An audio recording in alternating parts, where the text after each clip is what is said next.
शेराबाद के सुनसान रेगिस्तानी इलाके में रेत के टीलों के बीच एक पुरानी मिट्टी की झोंपड़ी में बाबा रफीकत शाह नाम का 100 साल का फकीर अकेला रहता था। एक रात जब वो गहरी नींद में सो रहा था, दरवाजे पर जोर से दस्तक हुई। चौंक कर उठा और झेरे लब बोला, इस वीरान जगह पर इस वक्त कौन हो सकता है। दरवाजा खोला तो सामने 2 जवान और हसीन लड़कियां खड़ी थीं। वो बोली, हम रास्ता भटक गई हैं, काफिले के साथ जा रही थीं, मगर रास्ता खो बैठी। क्या एक रात के लिए यहां पनाह मिल सकती है। बाबा रफीकत शाह ने एक लम्हे के लिए उन्हें हैरत से देखा, फिर बोला, आ जाओ बेटियां, आ जाओ। उसने झोंपड़ी के कोने में जगह दी। दोनों लड़कियां थकन से चूर फौरन लेट गईं और सो गईं। रात के आखिरी पहर एक लड़की को यूं महसूस हुआ जैसे कोई करीब खड़ा है। आंख खोली तो देखा कि बाबा रफीकत शाह उसके पास खड़ा अजीब नजरों से देख रहा है। वो चौंक कर बोली, यहां क्या कर रहे हो। बाबा बोला, बेटी, लगा तुम्हें सर्दी लग रही है, ये चादर देने आया हूं। लड़की ने नाखुशी से चादर ली और दोबारा लेट गई। बाबा कुछ देर वहीं खड़ा ताकता रहा, फिर अपने बिस्तर पर वापस चला गया। सुबह जब लड़कियां जाने लगीं तो बाबा ने रोका, रास्ता लंबा है, तुम दोनों जवान हो, रात का वक्त मुनासिब नहीं, एक दिन और रुक जाओ, कल मैं काफिले का इंतजाम कर दूंगा। लड़कियों ने पहले इनकार किया, मगर जब बाबा ने जिद की तो कुछ सोचकर मान गई। पूरा दिन बाबा उनसे नरमी और मुस्कान से बातें करता रहा, मगर उसकी नजरें कुछ और ही कहानी सुना रही थीं। रात आई, सब सो गए। आखिरी पहर बाबा फिर उठा और एक लड़की के करीब जाकर उसके माथे पर हाथ फेरने लगा। लड़की चौंक गई और गुस्से से बोली, ये क्या कर रहे हो। बाबा ने बहाना बनाया, बेटी, तुम बिना तकिए के लेटी हो, गर्दन में दर्द न हो, ये तकिया ले लो। लड़की ने खामोशी से तकिया ले लिया। बाबा वापस जाकर लेट गया, मगर दिल में सोचता रहा, ये मेरा आखिरी मौका था, मगर हाथ से निकल गया, कल कुछ और सोचना होगा। सुबह लड़कियों ने पूछा, क्या जाने का इंतजाम हो गया। बाबा ने बहाना बनाया, अभी नहीं, कल एक काफिला गुजरेगा, उसके साथ जाना। लड़कियां मान गईं और एक रात और रुकने पर तैयार हो गईं। बाबा के चेहरे पर खुशी की हल्की सी झलक उभरी। रात की तारीकी बढ़ती गई। दोनों लड़कियां अपने बिस्तरों पर लेट गईं और नींद की कोशिश करने लगीं, मगर बाबा रफीक शाह का दिल बेकरार था। वो लेटा तो जरूर, मगर नजरें लगातार कोने में लेटी हुई लड़कियों पर टिकी थीं। चुपके से उठा और आहिस्ता आहिस्ता उनके करीब पहुंचा। पहले एक लड़की के बालों पर हाथ फेरने लगा, लेकिन जैसे ही वो हल्की सी हिली तो डर गया कि कहीं जाग न जाए। फौरन वहां से हटकर दूसरी लड़की के पास गया, उसका हाथ थाम लिया और चुपचाप उसे देखने लगा। तभी वो लड़की जाग गई और दहशत में चीख पड़ी। बाबा ने फौरन उसके मुंह पर हाथ रख दिया ताकि आवाज बाहर न जाए, फिर जल्दी से अपने बिस्तर पर लौटकर लेट गया। लड़की का दिल तेज तेज धड़क रहा था। वो सोचती रही कि आखिर वो मेरे पास क्यों आया था। किसी तरह रात कट गई। सुबह दोनों लड़कियां बाबा के पास गईं और पूछा, क्या काफिला आ गया, क्या अब हम जा सकती हैं। बाबा ने आह भरी, नहीं, शायद शाम तक आ जाए। लड़कियों ने एक दूसरे को देखा और कहा, ठीक है, शाम तक रुक जाते हैं, फिर निकलेंगे। मगर उनके दिल में बेचैनी थी। दोपहर तक बाबा रफीकत शाह दूर बैठा उन्हें घूरता रहा। एक लड़की ने आहिस्ता से कहा, इसकी नजरें अजीब लगती हैं, हमें यहां से जल्द निकलना चाहिए। दूसरी ने कहा, हां, वो रात मेरे करीब आया था, मुझे भी अच्छा नहीं लगा। शाम से पहले ही बाबा फिर आ गया और नरमी से बोला, काफिला अब शायद सुबह आए, बेहतर है कि आज रात भी यहीं ठहर जाओ। लड़कियां तंग आ चुकी थीं। नहीं, हम अब नहीं रुक सकते, काफिला आए या ना आए, हम निकल रहे हैं। बाबा बोला, ये वीराना है, रात को दरिंदे भी घूमते हैं, तुम जवान लड़कियां हो, अगर कुछ हो गया तो। लड़कियां कुछ लम्हों के लिए सोच में पड़ गईं। फिर एक ने कहा, बस ये आखिरी रात है, कल हम हर हाल में निकलेंगी। बाबा ने मुस्कुराकर कहा, ठीक है, मगर उस मुस्कान में नरमी से ज्यादा नीयत छुपी थी। रात हुई, लड़कियां लेट गईं मगर जाग रही थीं। उन्होंने तय कर लिया था कि सोना नहीं, बस आंखें मुंह कर लेटे रहना है। बाबा भी बिस्तर पर था, मगर नजरें उन्हीं पर टिकी थीं। जब उसे लगा कि वो सो गई हैं, तो चुपके से उठा और उनके करीब पहुंचा। काफी देर तक उनके पास खड़ा रहा। फिर एक लड़की के कदमों के पास बैठकर उन्हें सहलाने लगा। लड़की हिली तो वो घबराकर पीछे हट गया। फिर दूसरी। बाबा रफीकत शाह का दिल बेचैन था। वो लेटा तो जरूर, मगर नजरें लगातार कोने में लेटी लड़कियों पर थीं। चुपके से उठा और आहिस्ता आहिस्ता उनके करीब गया। पहले एक लड़की के माथे को छुआ। उसी लम्हे वो भी जाग गई। करवट बदल ली, मगर कुछ बोली नहीं। बाबा वापस जाकर लेट गया।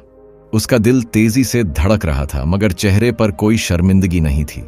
सुबह दोनों लड़कियां सख्त लहजे में बाबा के पास आईं। क्या अब काफिला आया है या फिर कोई और बहाना है? बाबा चुप रहा, फिर बोला, अभी नहीं आया, शायद शाम तक आ जाए। लड़कियां झुंझला गईं। हमें पहले ही शक था, तुम हमें किसी और वजह से रोक रहे हो, अब हम नहीं रुकेंगे। वो बाहर निकलने लगीं तो बाबा उनके रास्ते में आ खड़ा हुआ। तुम यहां से नहीं जा सकती, रास्ता छोड़ो वरना हम चीखेंगी। बाबा की आवाज अब भी नरम थी, मगर अंदाज बदल चुका था। तुम्हारी आवाज यहां सुनने वाला कोई नहीं है। लड़कियों ने गुस्से से कहा, तुम हमारे बाप की उम्र के हो, कोई तो शर्म करो। बाबा बोला, जो तुम्हें नजर आ रहा है वही सच नहीं। जिसकी तलाश में तुम बसरा जा रही हो सकता है वो यहीं हो।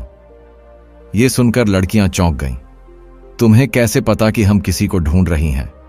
बाबा ने कहा, अभी सब कुछ नहीं बता सकता, लेकिन अगर तुम आज की रात यहीं ठहर जाओ तो कल सब पता चल जाएगा, और शायद तुम्हें बसरा जाने की भी जरूरत ना पड़े। लड़कियां उलझन में थीं। वो सोचने लगीं, ये सब कुछ जानता कैसे है? मगर डर और बेएतमादी उनके चेहरों पर साफ थी।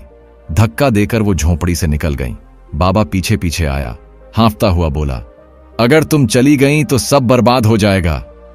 काफी दूर जाकर लड़कियां थक गईं और एक जगह बैठ गईं। अचानक बाबा फिर पहुंच गया। सांसें तेज थीं, मगर आवाज धीमी। बस एक आखिरी बार कह रहा हूं, अगर तुम आज रात मेरे साथ इस झोंपड़ी में रुक गईं तो तुम्हें बसरा जाने की जरूरत नहीं पड़ेगी। लड़कियों ने सख्त लहजे में पूछा, सीधी बात क्यों नहीं करते? बाबा ने गहरी सांस ली और कहा, मैं जानता हूं तुम अपने शहर को ढूंढ रही हो। यह सुनकर दोनों साखित हो गईं। हां, हम अपने शहर को तलाश कर रही हैं, पर तुम्हें कैसे पता चला? बाबा ने संजीदगी से कहा, मुझे सब पता है, मगर शर्त यह है कि तुम आज की रात यहीं रहो, तभी मैं सब बता सकता हूं। लड़कियां हैरान थीं, डरी हुई भी और शक में भी। कुछ देर बाद एक ने कहा, ठीक है, बस ये आखिरी रात है, इसके बाद अगर कुछ हुआ तो हम कुछ नहीं सुनेंगी। बाबा के चेहरे पर अब एक अजीब सी खुशी थी, जैसे कोई ख्वाब पूरा होने वाला हो। वो वापस झोंपड़ी की तरफ चल पड़ा। लड़कियां आगे आगे, बाबा पीछे। उसकी चाल में अब कोई जल्दी न थी, मगर नजरें अब भी पुरानी नीयत से भरी थीं। रात हुई, लड़कियां चौकस थीं। लेटी तो थीं, मगर जाग रही थीं। बाबा भी बिस्तर पर था, मगर दिल में तूफान ली। जब रात का आखिरी पहर आया, बाबा उठा। पहले एक लड़की के पास गया, उसका हाथ पकड़कर अपने सीने से लगा लिया। लड़की ने फौरन हाथ झटका और गुस्से में मुंह फेर लिया। फिर वो दूसरी लड़की के करीब गया और उसे देखने लगा। कुछ पल बाद बाबा रफीका शाह वापस अपने बिस्तर पर लेट गया। उसके चेहरे पर कोई शर्मिंदगी न थी, बस जैसे वो किसी अंजाम का इंतजार कर रहा हो। सुबह की हल्की रोशनी मिट्टी भरी झोंपड़ी में दाखिल हुई। लड़कियां अब भी जाग रही थीं। नींद की जगह उनके चेहरों पर डर और बेचैनी थी। उन्होंने तय किया कि बिना कुछ कहे यहां से निकल जाना है, लेकिन जैसे ही वो झोंपड़ी से बाहर निकली, एक कोने में एक नौजवान बैठा नजर आया। साफ, चमकता चेहरा, सादा लिबास, मगर पीठ उनकी तरफ। वो हैरान हुई, करीब जाकर पूछा। नौजवान ने जैसे ही चेहरा मोड़ा, दोनों लड़कियां चीख उठीं, ये तो हमारा शौहर है। वो भागकर उससे लिपट गईं, आंखों से आंसू बहने लगे। ये लम्हा किसी ख्वाब जैसा था। तुम यहां कैसे? हम तो समझे थे तुम खो चुके हो। नौजवान ने नरमी से जवाब दिया, ये ख्वाब नहीं, मैं वापस आ गया हूं। फिर लड़कियों ने हैरत से पूछा, लेकिन तुम इस बाबा के घर में कैसे पहुंचे, और वो कहां गया? नौजवान ने कहा, पहले उसे ढूंढ लो। उन्होंने झोंपड़ी छान मारी, मगर बाबा रफीका शाह कहीं न था, जैसे हवा में गायब हो गया हो। नौजवान ने गहरी सांस ली और कहा, अब वक्त आ गया है कि तुम सब जान लो। वो बोलने लगा, कई साल पहले एक दिन मैं बाजार जा रहा था। रास्ते में एक बूढ़ा आदमी और एक खूबसूरत लड़की मिली। मैंने मजाक में कहा, तुम इस बूढ़े से क्यों शादी की? तुम तो किसी जवान के साथ होनी चाहिए। बस वो लड़की कुछ बड़बड़ाई और एक लम्हे में मेरा चेहरा उस बूढ़े जैसा हो गया और उसका चेहरा मेरा। लड़कियां ये सुनकर सन्न रह गईं। नौजवान ने कहा, यह मेरी सजा थी कि मैं एक फकीर की शक्ल में रहूं, लेकिन एक उम्मीद दी गई थी। अगर मेरी अपनी बीवी दिल से मुझे ढूंढती हुई इस वीराने तक पहुंचे और बिना मेरी असली पहचान जाने मेरे साथ कुछ वक्त गुजारे तो ये सजा खत्म हो जाएगी। और हां, मैं खुद अपनी सच्चाई जाहिर नहीं कर सकता था। लड़कियों ने कांपती आवाज में पूछा, तो क्या तुम वही फकीर थे? नौजवान ने सर झुकाकर कहा, हां, मैं ही था। यह सुनकर दोनों लड़कियां जैसे पत्थर की हो गईं, फिर रोते हुए उसके गले लग गईं। हमें माफ कर दो, हम तुम्हें पहचान न सकीं। नौजवान ने कहा, नहीं, तुम्हारा कोई कसूर नहीं, तुम्हारा दिल सच्चा था और इसी सच्चाई ने मेरी कगैद तोड़ दी। फिर तीनों ने मिलकर एक नई जिंदगी शुरू की। ऐसी जिंदगी जिसमें अब कोई फैसला न था, न कोई राज, न शक सुबक।